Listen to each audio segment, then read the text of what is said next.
इंद्रलोक एक नया विकसित बहुत बड़ा क्षेत्र है। बीच में 2 साल का कोरोना काल था।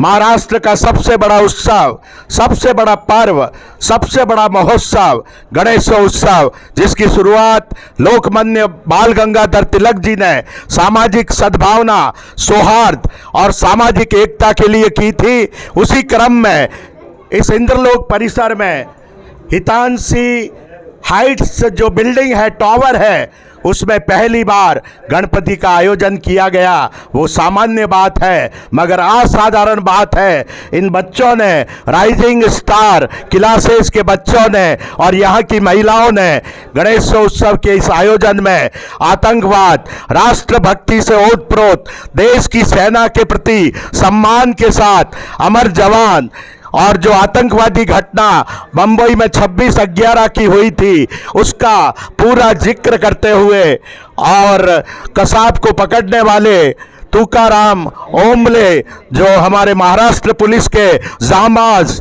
जवान थे, इन सारों का जिक्र करते हुए पूरे हिंदुस्तान को एक सूत्र में पिरोया है। निश्चित रूप से हमारे हनी अग्रवाल जी जो इस कोऑपरेटिव हाउसिंग सोसाइटी के सेक्रेटरी है, मेंबर है, बहुत बहुत उन्हें बधाई, सारे बच्चों को बधाई और इन सारी महिलाओं को नारी शक्ति, मातृ शक्ति, जिन्होंने पूरे परिश्रम के साथ, मेहनत के साथ, पुरुषार्थ के साथ इतनी, विक्की अग्रवाल जी इतनी जीवंत और करीब 7-8 मिनट में पूरा जो सार रहता है, गागर में सागर भरते हुए ये जो यहाँ प्रदर्शनी रखी लोगों के लिए, वास्तव में कब तक चलेगा? 2 दिन और है।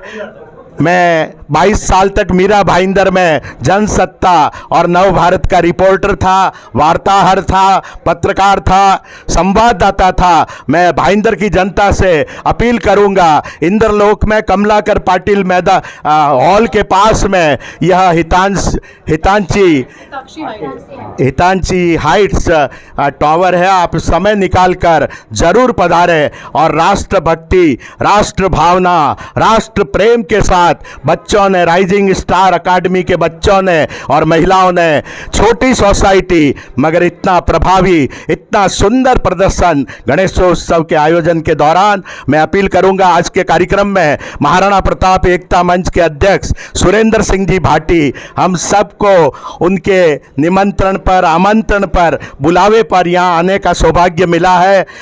निरंजन मोड़ साहब, राम सिंह जी कवला, सुरेश पुरोहित जी और उसके पहले सुशील जी वर्मा, कमला जी चौधरी जो अभी अभी अखिल भारतीय सिरवी महासभा के चुनाव में जो खारघर नई बंबई में चुनाव हुए थे उसमें महाराष्ट्र प्रदेश की आप सिरवी समाज महिला विंग, महिला प्रकोष्ठ की अध्यक्ष बनी है। सभी और भी मान्यवर यहाँ उपस्थित है। मैं मीरा भाईंदर के सुरेश जी पुरोहित उपस्थित है, हमारे पत्रकार बंधु भानु प्रजापति जी, अवधेश जी और भी बंधु यहाँ पर आए हैं। मैं भाईंदर की जनता जनार्दन से, गणेश भक्तों से अपील करूँगा वे जरूर आए, समय निकाल कर आए और इसे प्रोत्साहन दें और हिंदुस्तान की जो आवाज़ इस हाइट से निकली है उसको जन जन तक पहुंचाए। बहुत बहुत धन्यवाद। दर्शन के लिए हम इधर आमंत्रित किया था सुरेंद्र सिंह जी भाटी के नेतृत्व में, तो हम लोग इधर आए तो इधर गणपति बाबा का गणेश उत्सव में अलग ही कुछ देखने को मिला है, जिसमें राष्ट्रभक्ति इन्होंने बच्चे और महिलाओं ने मिलकर इधर जो अपने देश के जवानों के प्रति जो शहीद हुए हैं उनके प्रति और 26/11 की उल्लेखन किया गया है, जिसमें देश को ये संदेश जाता है कि देश में एक राष्ट्र, बच्चों ने एक राष्ट्र के प्रति जो प्रतीक बना है वो एक राष्ट्र में एकता और अखंडता बनाने के लिए काफ़ी यही संदेश दूंगा कि इस तरह के हर सोसाइटी में इस तरह का आयोजन बच्चों आके देखेंगे तो उनको मतलब ये संदेश जाएगा कि ऑल ओवर इंडिया में ऐसी भावना बड़े बच्चों में कि एक राष्ट्र के प्रति बच्चे अपने जो हिंदुत्व और कायम रहे। एक जो बच्चों में उत्साह है देश के प्रति, देश के जवानों के प्रति, यही कहूँगा कि आज बच्चों ने और महिलाओं ने चौंका दिया है कि ये सोच इनमें उभरी कैसे, ये सोच इनमें आई कैसे। ये छोटे छोटे बच्चे, महिलाएं, आजकल हम आजकल तो महिलाएं बहुत आगे बढ़ गई है, लेकिन फिर भी ये सोच इनमें पता नहीं कैसे आई कि इन्होंने फैंसी आइटम नहीं करके आज देशभक्ति की चीज़ की है। आज वो चीज़ की है जो 70 साल से लोग परेशान हैं। आज आतंकवाद से लोग परेशान हैं। आप देख रहे हो दिन ब दिन आतंकवादी घटनाएं हो रही है, टेररिज्म हो रहा है, कभी पुलवामा अटैक हो रहा है तो कभी 26/11 हो रहा है तो कभी कुछ हो रहा है, ठीक है। और इसके अलावा भी बहुत सारी दुर्घटनाएं घट रही है जो आतंकवाद से रिलेटेड है। तो आज ये महिलाओं ने और बच्चों ने जो शो किया है, शो के माध्यम से दिखाया है कि भाई ये सब चीज़ें अभी ख़त्म होनी चाहिए और बंद होनी चाहिए। अब ये सारी चीज़ से देश परेशान है और ये सब चीज़ें अभी ख़त्म होनी चाहिए। सबसे तो मैं गणपति बापा का सबको शुभकामना देता हूँ। और ये जो बच्चे लोग ने जो बनाया है बहुत ही अच्छा बनाया है। ये दूसरे भी बच्चे देखते हैं, वो संदेश यहाँ से लेके जाते हैं। बहुत ही सुंदर बनाया है। आप क्या कहोगे देश के जवानों के प्रति, और जो एक मैसेज दिया आप लोगों में क्या कहना चाहोगे अपनी सोसाइटी में जाके भी? सोसाइटी में जो ये बनाया है बच्चे लोग ने, तो ऐसा हमारा भी सोसाइटी बनाए, हम तो मैं ये संदेश दूंगा। और सोसाइटी वाले आए सभी हाँ, और यहाँ पे और यहाँ देखिए पे उनके लिए देख के जाए प्रोत्साहित और संदेश लेके करेंगे, जाए। सभी को मैसेज देंगे कि हिताक्षी सोसाइटी में जाना है और यहाँ पे बनाए हुए शो को देखना है। राम वंदे मातरम। मैं कमला चौधरी मीरा भाईंदर के इधर चौधरी समाज की अध्यक्षा हूँ। अभी महाराष्ट्र लेवल पे मुझे पद मिला है और मैं सेवा करना चाहती हूँ देश की। तो मुझे जब भी ऐसा मौका मिले, वैसा आज इधर ये अपना हिताक्षी हाइट में आए हम लोग। हिताक्षी हाइट में बहुत ही अच्छा संदेश दिया है गणपति बापा के साथ में, बहुत अपना देश के लिए अपने सैनिकों को बारे में बताया है। उसके लिए हम लोग बहुत बहुत सराहना करते हैं इन सोसाइटी की। धन्यवाद सोसाइटी वालों को। जय हिंद, वंदे मातरम। धन्यवाद दूंगा सुरेंद्र भाटी जी को, जो हमको यहाँ पे आमंत्रित किया। हमको बताया गया कि यहाँ पे अपने ऐसा प्रोजेक्ट हो रहा है करके बच्चे लोग और महिला लोगों ने मिलके एक देश को प्रेरणा देने के लिए ये एक कार्यक्रम रखा हुआ है। तो आप ज़रा आके देख लीजिए।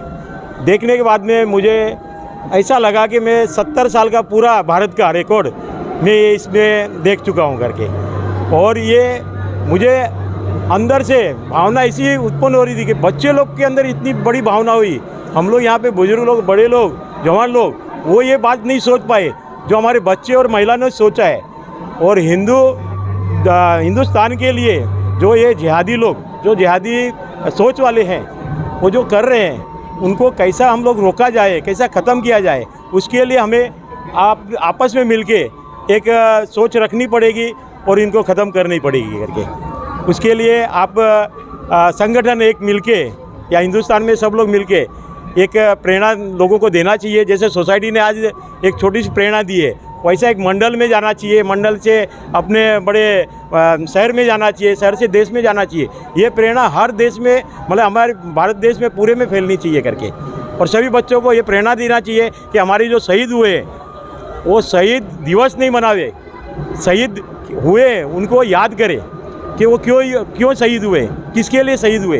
तो भारत माता के लिए जो शहीद हुए उनको हमेशा याद रखना चाहिए, हर दिन उनके लिए अपने यादगार बनानी चाहिए। यानी आज हम इंद्रलोक परिसर में Hitakshi height cooperative housing society में आए हैं, जहां पे गणपति की पहले वर्ष की स्थापना की गई है। और वहां वीडियोग्राफी के माध्यम से एक बहुत ही सुंदर उपदेश दिया जा रहा है, जिसमें हमें यह बताया जा रहा है कि हमारे देश में जो आतंकवादी गतिविधियाँ होती है और उससे देश को कितना नुकसान होते हैं। और हमारे ही बीच में कुछ लोग ऐसे हैं जो ये गतिविधियाँ करते हैं। तो हम यही कहेंगे कि गतिविधियाँ छोड़े, एक अच्छा इंसान बनिए और हमारे समाज से जुड़ के रहिए और हमारे देश के प्रति सोचिए। हमारे देश में कार्य करना है, हमारे देश को प्रगति की ओर लेके चलना है। तो आप अच्छे से रहिए और अच्छे से रहिए। जहाँ हमारे सैनिक हमारे लिए दिन रात अपनी ड्यूटी दे रहे हैं, हमारे पुलिसकर्मी जो हमारे शहर को साफ़ सुथरा रखने के लिए अपनी पूरी कोशिश लगाए हुए हैं, तो हम यही चाहेंगे कि आप हर इंसान अपने अपने हिसाब से जिए, पर ये आतंकवादी गति ये छोड़ के आप आगे बढ़िए। धन्यवाद। जय हिंद। पा मौर्या। मैं ये कहना चाहती हूँ सबसे कि जो हमारे पुलिसकर्मी हैं, नेता है, नेवी में है, जो सब अपना घर बार छोड़ के जो जाते हैं काम करते, तो मैं उनको यही कहना चाहती हूँ कि हमारे जो देश के सब लोग हैं वो उनको देखें कि क्या वो कर रहे हैं वो, और जागरूक हो सारे बच्चे लोग भी। आपकी सोसाइटी में आपने ये जो वीडियोग्राफी रखी है, ये आपने कहाँ से प्रेरणा ली? आपको किसने बताया? क्या जानकारी, कहाँ से आपने जानकारी इकट्ठा की, कैसे की? ये प्रेरणा तो हम लोग को, जैसे अभी हम लोग पहले से नॉलेज था, हमारे बुक में थे, हमारे सर टीचर हमें बताते थे पहले, और यहाँ के सब जो है सब लोग बड़े बड़े लोग हमें बताए, हमारे माँ बाप हमको बताए कि इनसे प्रेरणा लो। तो इसके वजह से हम भी जागरूक हुए कि नहीं, हमारे सोसाइटी में भी हमें भी कुछ ऐसा कुछ करना चाहिए कि सबको जैसे पता लगे। नहीं, हम काफ़ी समय से ये कोशिश कर रहे थे कि हमारी सोसाइटी में हर साल कुछ ना कुछ होता है गणपति पे, तो हम ये कोशिश कर रहे थे कि इस साल भी हम कुछ अच्छा करें। तो हमें कुछ ऐसा सोचने में आया था कि समझ नहीं आ रहा था हम बच्चों को प्रेरणा कहाँ से दें। हमने सोचा कि इस बार हम सैनिकों पे करते हैं। हम सिर्फ उनको 15 अगस्त और 26 जनवरी पे ही याद ना रखें, हम उनको हर दिन याद रखें, उनकी रिस्पेक्ट करें, ना कि उनकी अवहेलना करें। ना वो जो हमें इतनी मेहनत से हमारे लिए हमारी रक्षा करते हैं, हमारे देश की रक्षा करते हैं, तो हम सिर्फ 2 दिन उन्हें याद ना रखें बल्कि पूरे साल याद रखें। देखिए, सबसे पहले तो हम लोगों ने सैनिकों को एक भावपूर्ण श्रद्धांजलि देने के हिसाब से हमने ये तैयारी की है। और दूसरी बात है कि हम अपने बच्चों को भी जागरूक करना चाहते हैं इस बारे में कि एग्जैक्टली सैनिकों के साथ क्या होता है और हमको उनका क्यों रिस्पेक्ट करना चाहिए। आज की डेट पे उन बहुत सारे बच्चों को ये मालूम ही नहीं होता है कि आर्मी क्या करती है, क्या नहीं करती है, क्योंकि आज की लाइफ ऐसी मॉडर्न लाइफ हो गई है कि बच्चे स्कूल घर उसके अलावा और कुछ समझ नहीं पाते। तो हम जस्ट उनको एक नॉलेज देना चाहते हैं इस बारे में कि हमारे रियल हीरो कौन है और वो क्या करते हैं, जिससे कि उनमें भी जागरूकता है कि हम भी आगे चल के देश के लिए कुछ अच्छा कर सकें।